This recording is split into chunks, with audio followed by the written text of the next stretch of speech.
good to be here. It's good to be in the house of the Lord.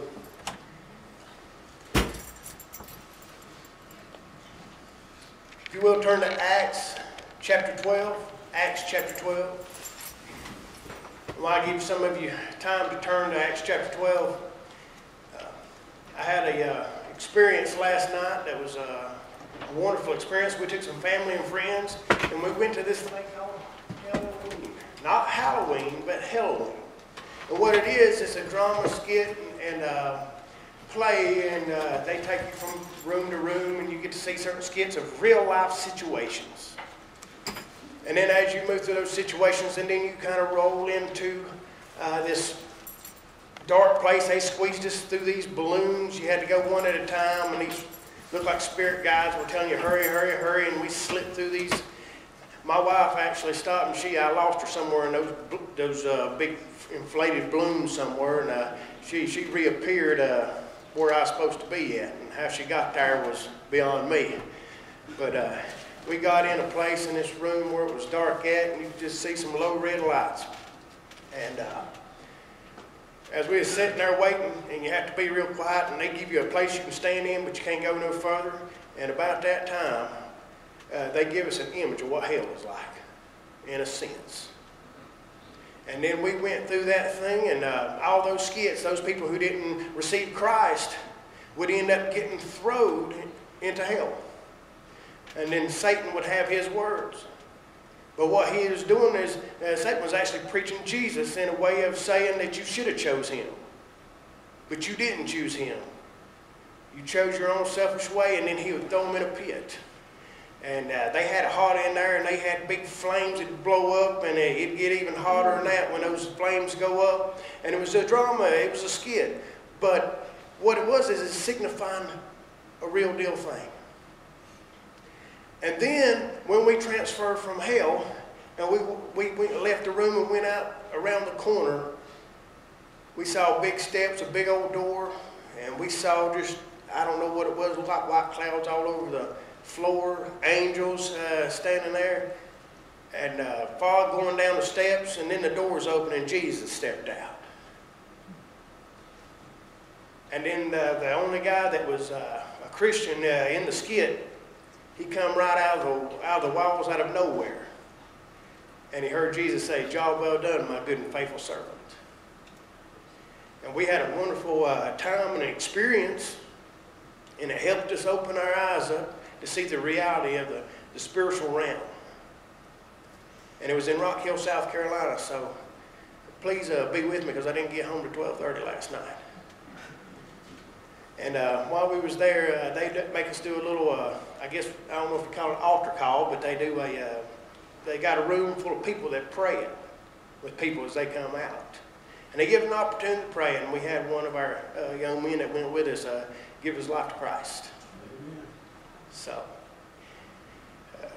2-hour ride down there, I guess, hour and a half, something like that, ride down there was well worth it if you just want to come to Christ. And if they didn't, planting a seed was well worth it too. So, if you want to go with us next year, we try to go every year and bring somebody if we can, unless we get canceled out. But we had a good time knowing that God's still moving through prayer. Acts chapter 12. Acts chapter 12, starting in verse 1. Let's read. Now about the time Herod the king stretched out his hand to harass some from the church. Then he killed James, the brother of John, with the sword. And because he saw that it pleased the Jews, he proceeded further to seize Peter also. Now it was during the days of unleavened bread. So when he had arrested him, he put him in prison and delivered him to 4 squads of soldiers to keep him, intending to bring him before the people after the Passover. So what we have here is we have a time of persecution. You see, Alex preached on Paul's conversion, I think it was last week. He preached on Paul's conversion and how Paul came to Christ on the road to Damascus. But at the time that Paul was on the road to Damascus, he was going to persecute Christians. And see, in this scripture here, it's talking about Herod persecuting Christians. And he done it in favor of the Jews, because that's what the Jews wanted, to do away with the Christians so they could keep their religious attitude. Now this is Herod Agrippa. He was favored to the Jews. And you see, he kills James, the brother of John. And now he's going for Peter. Why? Because Peter was preaching the gospel. And they was trying to keep his mouth shut. And I want you to finish, let's finish reading.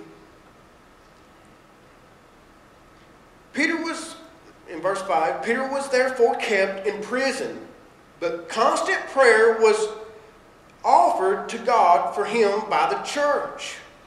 The church was in constant prayer for him. This is my point this morning. Point number 1. You can see great things happen when a church comes together in prayer. I remember whenever I was a young boy going to church, my mother used to take every single Sunday that she had a chance, she would come down to an altar and she'd get down on her knees and she'd start praying for her husband to come to Christ. Because, see, he was living a life of cocaine, staying gone for 4 days at a time and then come home, and he was living a lawless life, a life of sin. And my mother would come down to pray, and I'd go down to the altar with her, and it wasn't because I was praying, but because there was a heater on the side of the wall, and that's the best place to keep warm because I was cold-blooded. But I'd go down and I'd listen to my mother pray, and she'd be praying things like, God, I know you can save him, God. I know you can bring him in, Father. I know that you have the power, God. I know that he needs salvation, and you're the only answer that he has. God, please bring him in, bring him home, bring him to the church, God. Let him see that he needs you, and things like that. And I would hear those prayers over and over, Sunday after Sunday. Well, lo and behold, one Sunday night, he came to church. They was having a revival. And after the preacher had prayed, they did begin to do altar calls. And as the altar call was being called, here come my stepfather right down to the altar. He gave his life to Christ. But you see, what really brought the power on is whenever my mother would get down on her knees and begin to pray, God, bring him, Lord. There was a burden for a lost soul. And the whole time that she was praying, there was 4 or 5 people that would come down to the altar and put their hands upon my mother and pray over her and pray over her husband that he would come to Christ, and he did. But you see, I believe that churches have forsaken the altar. I believe that they have forsaken gathering together in prayer. Because we don't see it hardly anymore. I call it old-time religion. That's the old-time church whenever people used to come to an altar. But it seems like nobody does anymore. We have forsaken the altar. An altar is a place where we can bring all of our cares and worries and we can lay it down before God. An altar is a place where we can come and we can bring the names of those who are lost and bring it before God. An altar is a symbolism of surrender to God, whatever worries is on our minds. And you see, that's what this church was doing. This church was in prayer for Peter the whole time that he was in prison. I could probably imagine what they'd be saying. Oh, God, I know you can bring him through, God. I know that you can bring him out of this. You see, Peter had already been escaped from prison before. So they was praying and praying, God, can you do something? God, we need you, God, to deliver Peter out of this. They were in one accord praying. I know right before I preached, I had a couple of men. We stepped back in that room, and the 3 of us in one accord, in agreement, holding hands, and we began to pray for the service this morning. We began to pray for the preaching this morning. And I could feel the Holy Spirit just moving inside that room all over. God moves when people are willing to come together underneath his name. Not the church name, but his name. God moves. continue reading.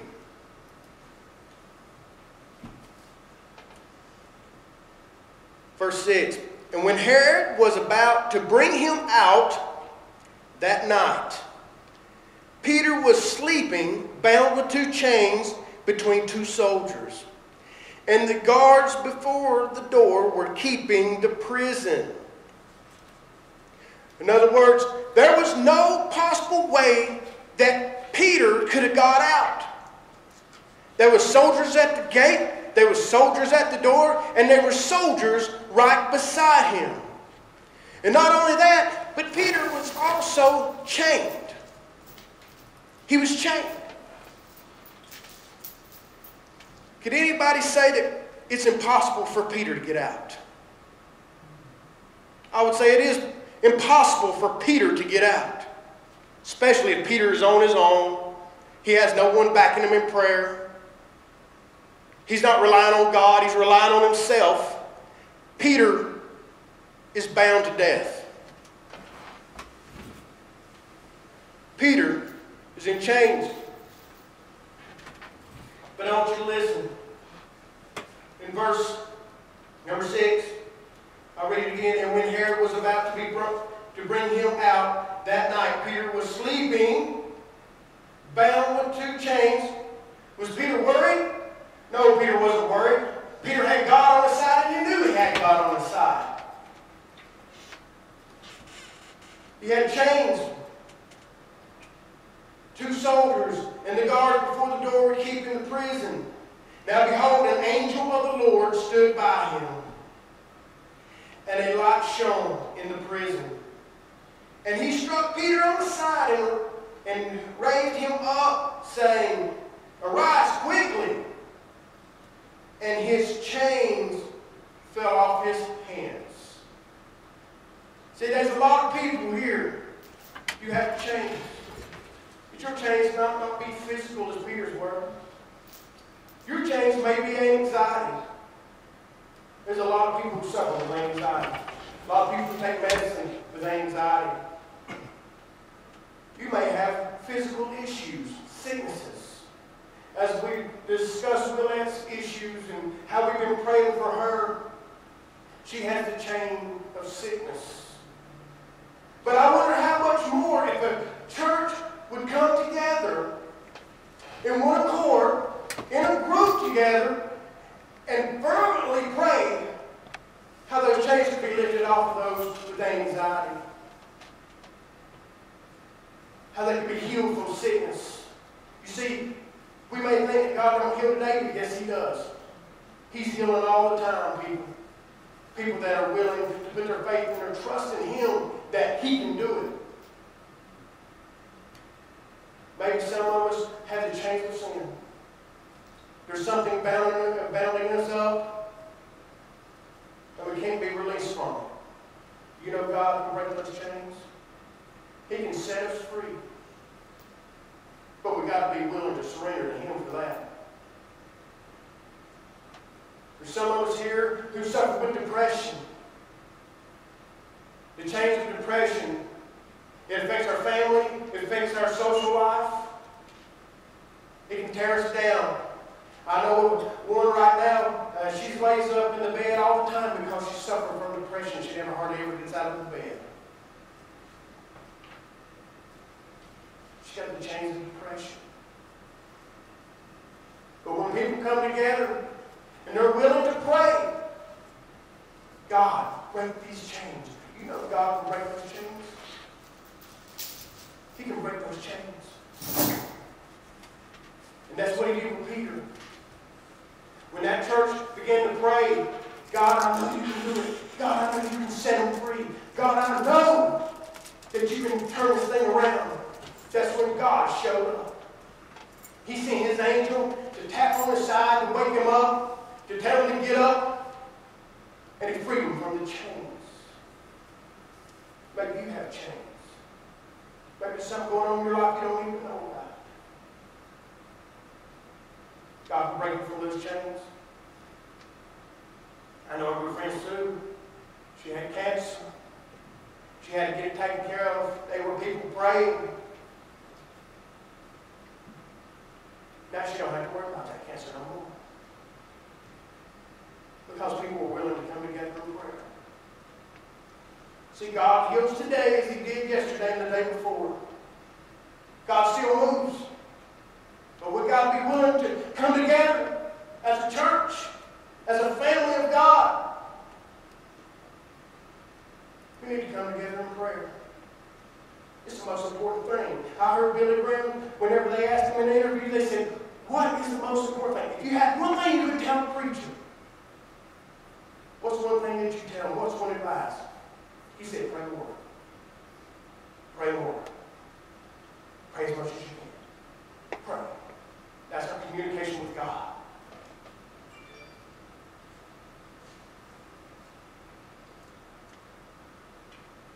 Verse number 7, as I read again. Now behold, an angel of the Lord stood by him, and the light shone in the prison, and he struck Peter on the side and raised him up, saying, Arise quickly, and his chains fell off his hands. Then the angel said to him, Gird yourself and tie on your sandals.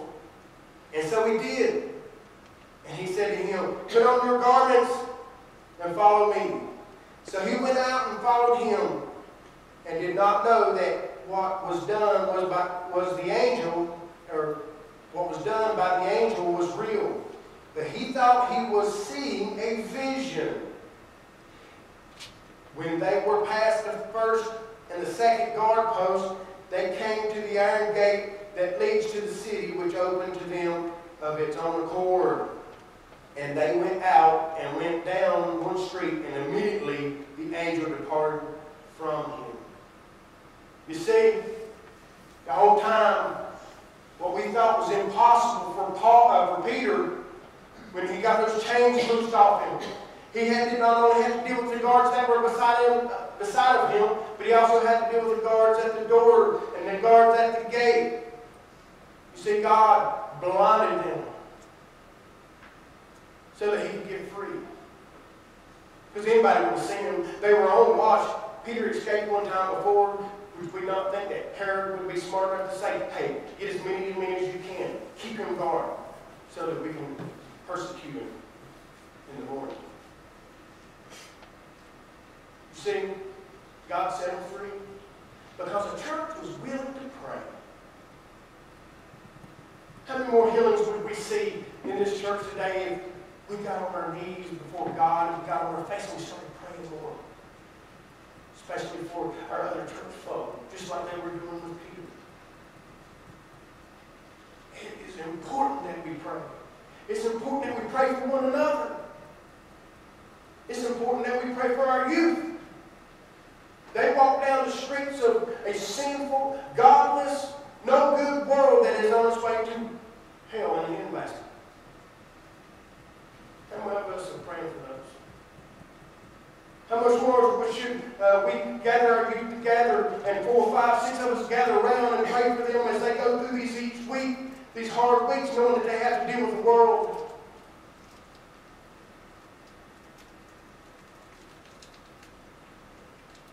In verse 9, so we went out and followed him and did not know what was done by the angel. You see, he knew God was with him. But it took him a moment to realize what was going on, and the angel disappeared just like that. He was so worried about everything else around him, but he knew God was with him. It took him a moment. When he called on, he realized that God delivered him. He realized that God had delivered him.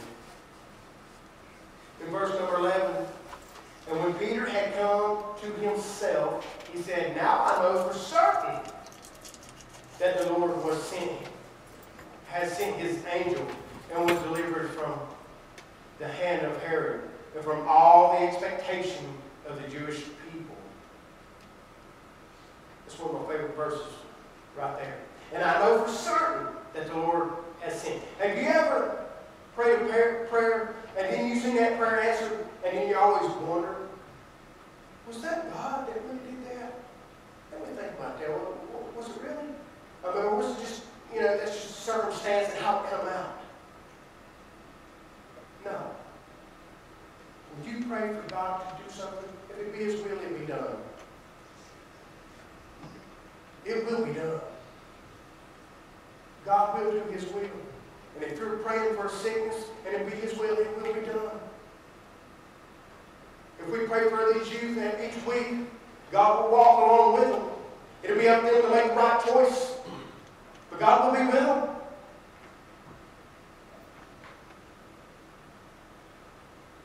But see, He knew for certain that it was an angel. In verse 12 it says, so when he had considered this, he came to the house of Mary, the mother of John, whose surname was Mark, where many were gathered together praying.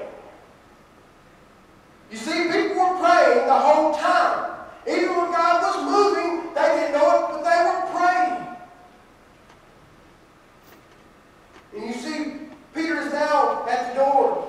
And verse 13 says, and as Peter knocked at the door of the gate, a girl named Rhoda came to answer. When she recognized Peter's voice, because of her gladness, she did not open the gate, but ran in and announced that Peter stood before the gate. And could you imagine? Here it is. You've escaped prison. It's by God's grace and His loving and kindness that He has set you free because there's a church praying. And here you come. Your voice, she hears the voice, this lady at the door, and she gets so excited that she does not open the door, but she leaves you standing in the street to go tell someone that you're at the door. Because I can imagine how it would be, forgive me for my actions on this, but it'd probably be one of those like, how the girls are. And then they run and they, Peter's here! Peter's here! Could you imagine? Could you imagine being like, oh, I know Peter had to be like, oh, are you serious? How old is she again? I forgot.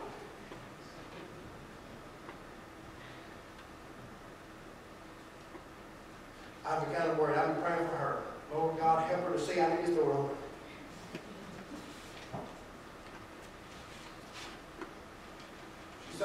She heard Peter's voice. And as Peter knocked at the door, there's a gate, a girl named Rhoda came to answer.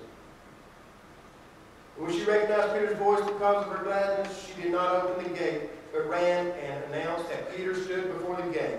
Now I want you to listen to this. But they said to her, you are beside yourself. In other words, they called her crazy. Right? But they said to her, you are beside yourself. Yet she kept insisting that it was so. So they said, it is His angel. It is His angel. So the whole time that they're praying, she's coming to say, hey, God has answered your prayers. And they're like, oh, no, you got this all wrong. That's a spirit or something. And they go back. But see, the only bad part about this story here is where they were praying for something, but they weren't expecting it. They were praying for something, but they wasn't expecting it. See, the whole time my mother was down at that altar praying for God to bring her husband in. God saved my husband's soul. She was expecting something.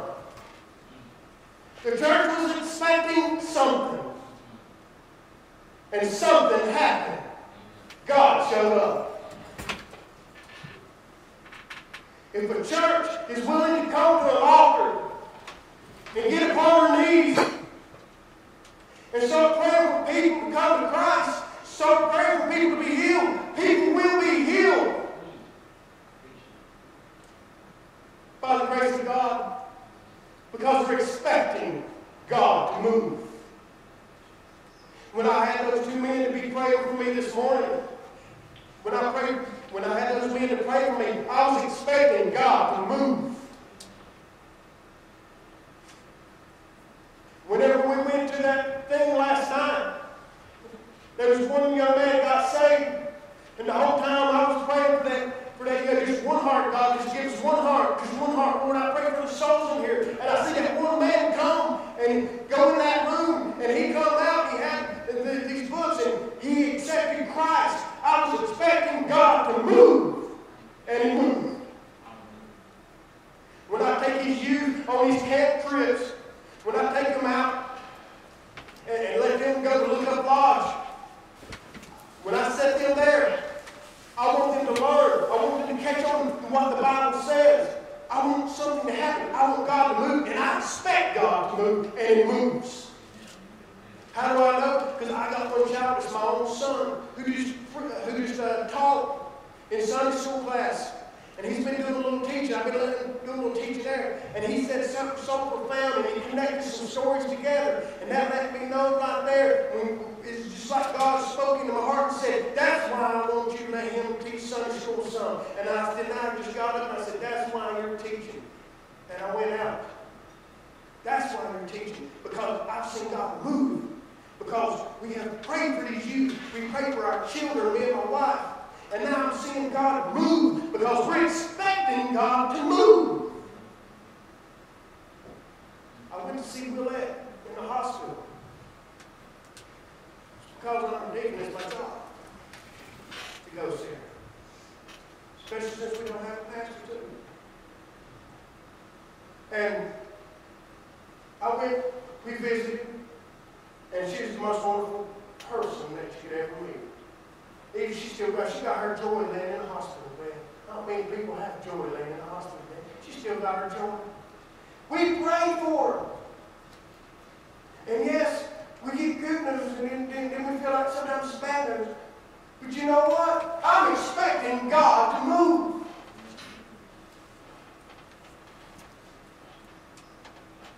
It is a waste of air to pray for something to God and nothing happened because you didn't expect Him to move. If you ask something for God, expect it. The Bible says you have not because you ask not. Now, I wouldn't suggest you ask for $1 million. But because He's got sense enough to know you don't need it. You just think you do. But if it be His will, God will move. I know He will. I've seen it time after time. I know times whenever I was wrapped up into my mess, the whole time I had a whole church that was praying for me.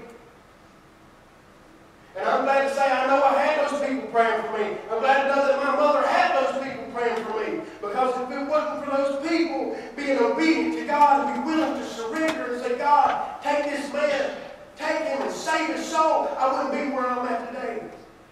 It's because, not because of those people, it's because God changed my life.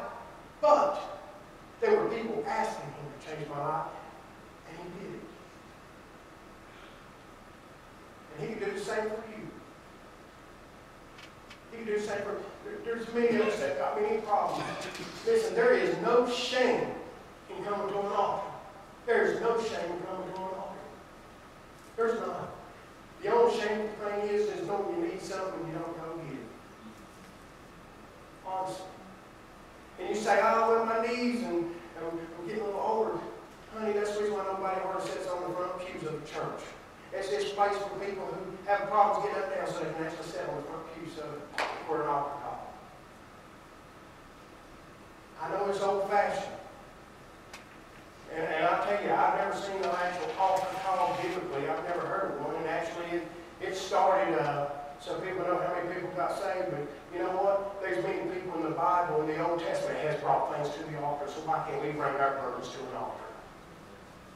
Ain't no shame in it. That don't mean something wrong with you because you bring something to the altar. That just means you've got a desire to see God's will done while you go to an altar. So as a church, I see no reason why we should not forsake the altar.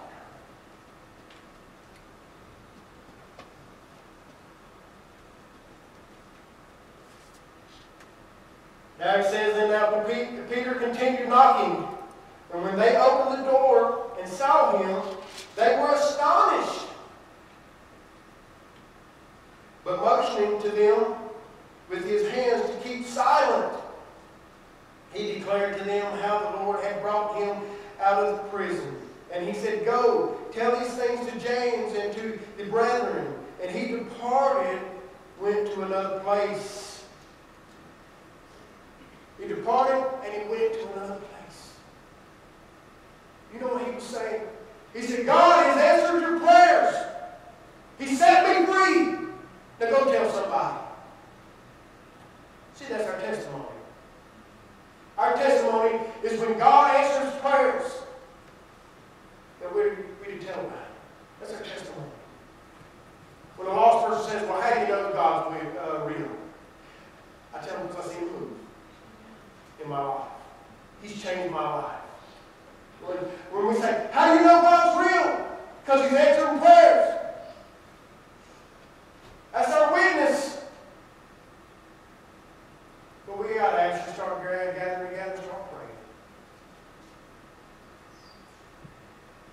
Now I want to read the last part of this to you. Then as soon as it was day, there was no small stir among the soldiers about what had become of Peter.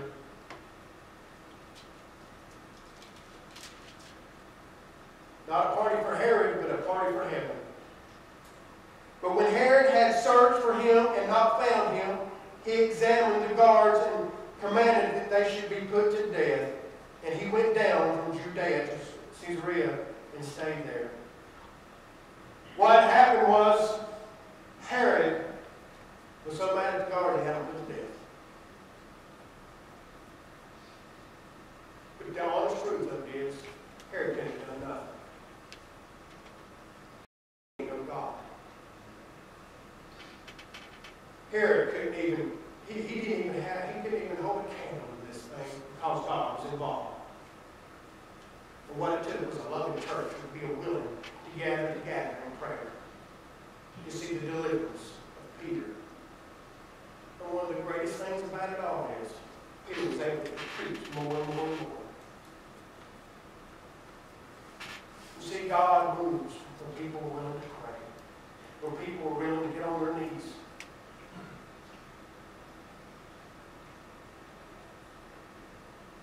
Can I have somebody play the piano, please?